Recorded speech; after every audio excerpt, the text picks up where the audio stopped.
बिस्मिल्लाहिर्रहमानिर्रहीम। अस्सलाम वालेकुम। कैसे हैं आप सब जी। आज मैं आपके साथ शेयर करूंगी कि मछली के बारे में। मछली के बहुत से फ़ायदे हैं और मछली सिर्फ ग़िज़ा नहीं बल्कि दवा भी है।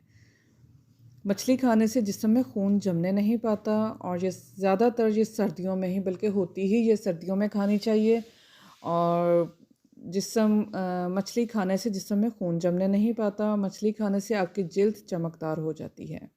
कुछ लोग जो उनसे है ना, वो ऊपर की जो स्किन है मछली की वो उतार देते हैं। हालांकि स्किन खाने से ही, मछली के साथ ही स्किन को भी खाएं तो इससे ही जो उनसे है ना, आपके ये जिल्द के लिए बहुत ही फ़ायदेमंद है। आपकी स्किन जो उनसी है वो बहुत चमकदार हो जाती है इससे। और मछली खाने से आप जहनी दबाव से बचे रहते हैं, जहनी तनाव से बचे रहते हैं। मछली आपके वज़न को मतवाज़न रखने में मददगार है। मछली के इस्तेमाल से बालों की नशोनुमा बेहतर होती है। और मछली खाना दिमाग, याददाश्त और दिल के लिए फ़ायदेमंद है।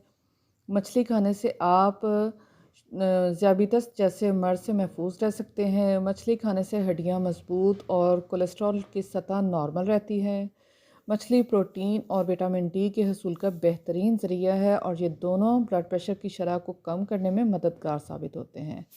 आप भी ज़रूर इसे इस्तेमाल करें और सर्दियों में मछली से बहुत ज़्यादा भरपूर फ़ायदा उठाएं और इसे फ्राई करने के बजाय ग्रिल करके खाएं, जो कि ज़्यादा जो उनसे है उसका फ़ायदा है। उम्मीद है मेरी आज की वीडियो भी अच्छी लगी होगी आपको। अपना बहुत सा ख्याल रखें, दुआ में याद रखें। ओके, अल्लाह हाफ़िज़।